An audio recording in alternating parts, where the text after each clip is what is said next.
ओडिशा के बालासोर में हुआ ट्रेन हादसा किसकी लापरवाही से हुआ या इसे किसी साजिश के तहत अंजाम दिया गया, अब इसकी जांच देश की सबसे बड़ी जांच एजेंसी यानी सीबीआई करेगी। आपको बता दें, हादसे की शुरुआती रिपोर्ट में इलेक्ट्रॉनिक इंटरलॉकिंग सिस्टम और पॉइंट के साथ छेड़छाड़ किए जाने की बात सामने आई है, जो ट्रेनों की सुरक्षित आवाजाही सुनिश्चित करती है। इसके अलावा शुरुआती जांच में यह भी पता चला है कि यही दुर्घटना की असली वजह बना।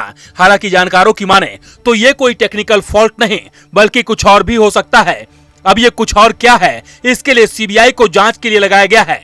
रेल मंत्रालय ने कोरोमंडल एक्सप्रेस के लोको पायलट की किसी भी गलती और सिग्नल के फेलियर से इनकार किया है।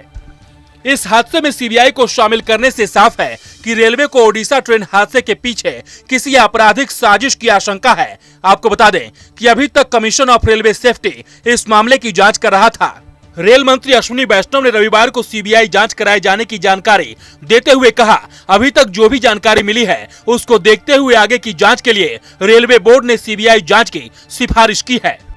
आपको बता दें, शुरुआती रिपोर्ट में सामने आया था कि सिग्नल की दिक्कत की वजह से यह हादसा हुआ है। रेलवे बोर्ड की मेंबर जया वर्मा ने रविवार को बताया कि कोरोमंडल एक्सप्रेस अपनी निर्धारित रफ्तार से चल रही थी, जिसके बाद ये पटरी से उतरी और डाउन लाइन पर आ गई थी। इसके बाद ये यशवंतपुर एक्सप्रेस की पिछली बोगियों से टकरा गई। यशवंतपुर एक्सप्रेस अपनी निर्धारित रफ्तार से डाउन लाइन से गुजर रही थी। जया वर्मा सिन्हा ने बताया कि इस रूट पर 130 किलोमीटर प्रति घंटे की रफ्तार से ट्रेन गुजर सकती है। कोरोमंडल एक्सप्रेस के लिए भी 130 किलोमीटर प्रति घंटे की रफ्तार की अनुमति है। हमारे स्पीडोमीटर रिकॉर्ड के मुताबिक कोरोमंडल एक्सप्रेस 128 किलोमीटर प्रति घंटे की रफ्तार से दौड़ रही थी, यानी ज्यादा स्पीड की बात गलत साबित हुई।